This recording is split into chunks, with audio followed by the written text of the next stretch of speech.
चलिए दोस्तों वीडियो की शुरुआत करते हैं। सबसे पहली कंपनी की बात करते हैं। पहली कंपनी का नाम है दोस्तों IDFC first bank limited. But इसको डिस्कस करने से पहले अगर आपने अभी तक चैनल को सब्सक्राइब नहीं किया है तो चैनल को सब्सक्राइब करके बेल आइकन को प्रेस कर लो ताकि आने वाली वीडियोस के भी नोटिफिकेशंस आपको मिल सके। और सेबी रजिस्टर्ड रिसर्च एनालिस्ट के टेलीग्राम चैनल को भी ज्वाइन कर लो जिसका लिंक आपको डिस्क्रिप्शन में देखने को मिल जाएगा। और एक डिस्क्लेमर भी है, जो भी न्यूज़ एंड अपडेट्स हम लोग कवर करेंगे वो सारी एजुकेशन पर्पज़ के लिए हैं, सीखने के लिए हैं। तो उसको किसी भी तरह का इन्वेस्टमेंट एडवाइस मत समझना, आप खुद से भी रिसर्च और एनालिसिस कर सकते हैं। तो चलिए दोस्तों वीडियो की शुरुआत करते हैं। सबसे पहले बात कर लेते हैं आईडीएफसी फर्स्ट बैंक से रिलेटेड कुछ इंपॉर्टेंट न्यूज़ एंड अपडेट्स के बारे में। तो दोस्तों आप सभी को पता है आज के दिन ये कंपनी बहुत ही ज़्यादा हमें फोकस में देखने को मिल रही थी। अब इसका सबसे बड़ा कारण क्या है? सबसे बड़ा कारण है कंपनी का परफॉर्मेंस।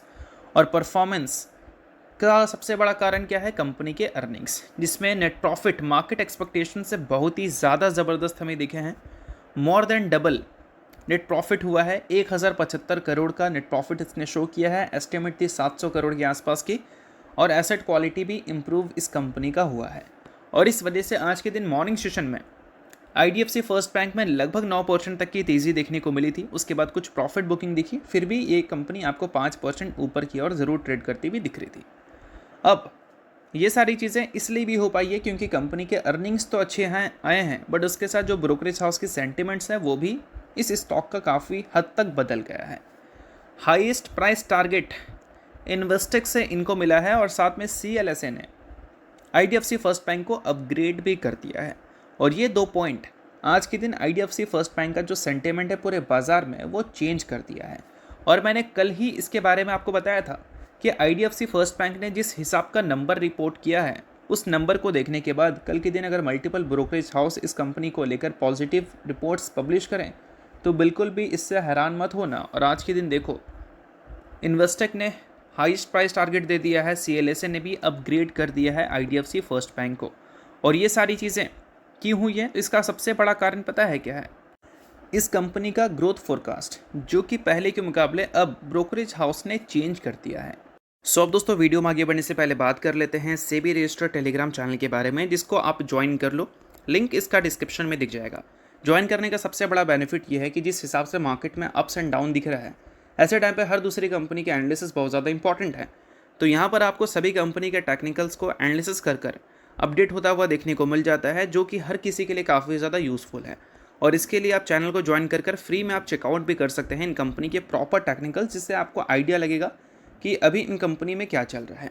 तो without wasting any time link description में है, लिंक की तरफ जाकर चैनल को फ्री में ज्वाइन कर लो। ब्रोकरेज हाउस का कहना है कि 2027 और 2028 के फाइनेंशियल ईयर को लेकर इनके जो ईपीएस एस्टिमेट्स थे उसको हम 9% और 17% से रेज कर रहे हैं, यानी कि बढ़ा रहे हैं। अब क्यों बढ़ा रहे हैं भाई? क्योंकि ये कंपनी के जो मार्जिन्स हैं वो अब हमें पहले के कंपैरिजन में ज़्यादा बेहतर परफॉर्म करती हुई दिख सकती है। और मार्जिन्स अगर बेहतर परफॉर्म करेगा तो अल्टीमेटली नेट प्रॉफिट बेहतर परफॉर्म करेगा। और नेट प्रॉफिट को बेहतर करने के लिए मार्जिन्स तो बेहतर करना इंपॉर्टेंट है ही, बट कंपनी के जो नेट इंटरेस्ट इनकम है उसको भी बेहतर करना बहुत ही ज़्यादा इंपॉर्टेंट है। और इस कंपनी के गाइडेंस अगर आप देखोगे तो ये एक्सपेक्ट कर रहे हैं 2027 के फाइनेंशियल ईयर में 20% के लोन ग्रोथ।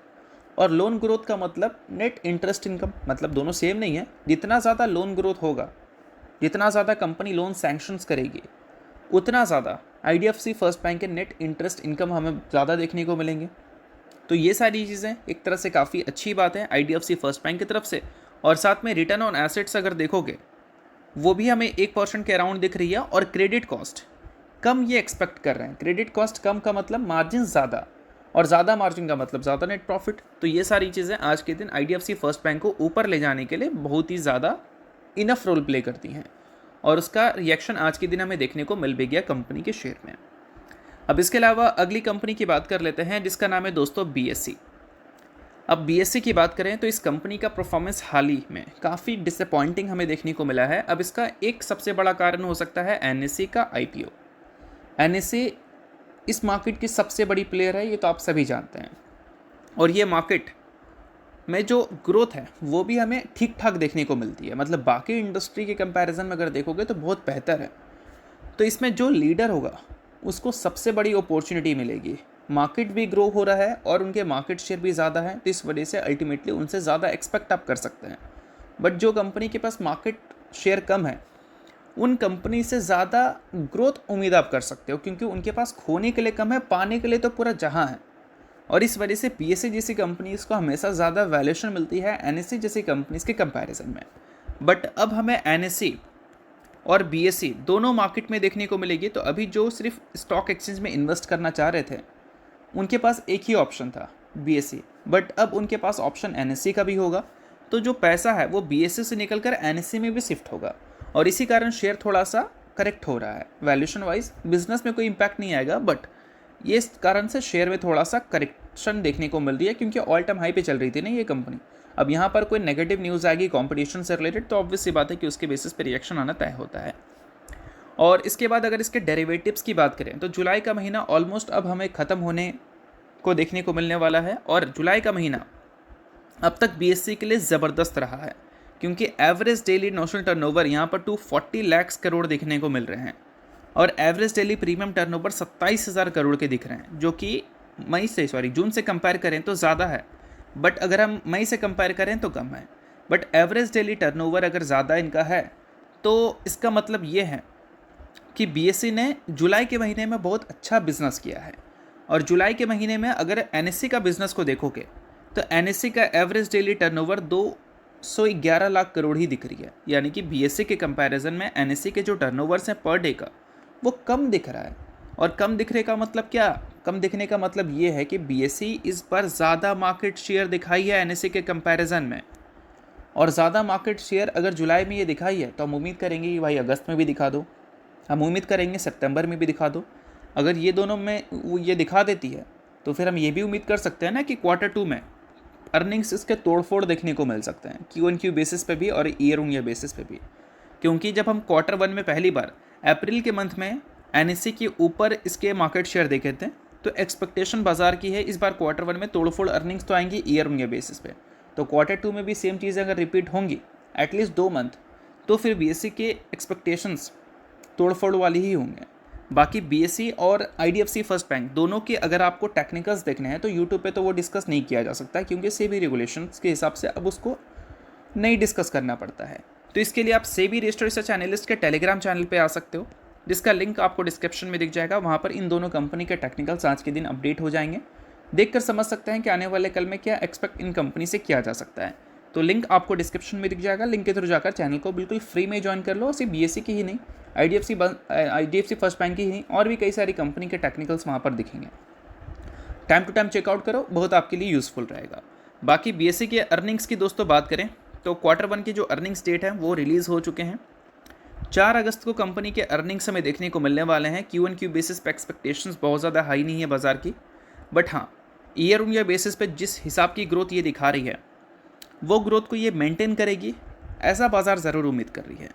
और एक और बात मैं आपको दिखा देता हूँ, अगर आप डेरिवेटिव टर्नओवर देखोगे बीएससी के 2027 के फाइनेंशियल ईयर के, तो अप्रैल कुछ खास नहीं, अप्रैल बहुत अच्छा गया था, मई और जून उतना खास नहीं गया था, जुलाई बहुत अच्छा जा रहा है। और अगर हम 2027 के फाइनेंशियल ईयर को 26 के फाइनेंशियल ईयर से कंपेयर करें तो 2027 का ये डेटा है और 26 का ये डेटा है।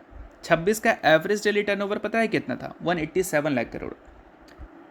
27 का कितना है? 238 लाख करोड़। यानी कि 26 के मुकाबले 27 अभी भी देखोगे तो बहुत अच्छा कर रहा है।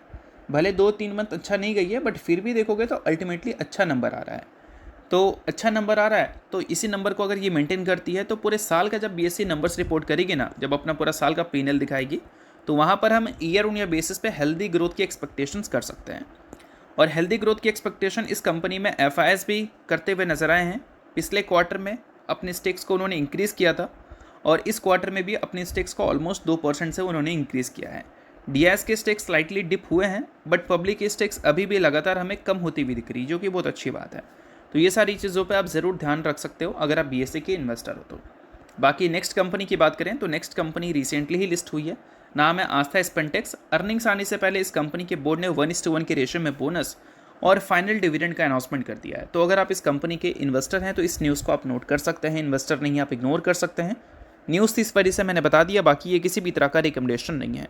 तो होप करता हूँ ये वीडियो आपको अच्छा लगा होगा। लाइक कीजिए, पहली बार सब्सक्राइब कीजिए। वीडियो के लिए बहुत बहुत शुक्रिया।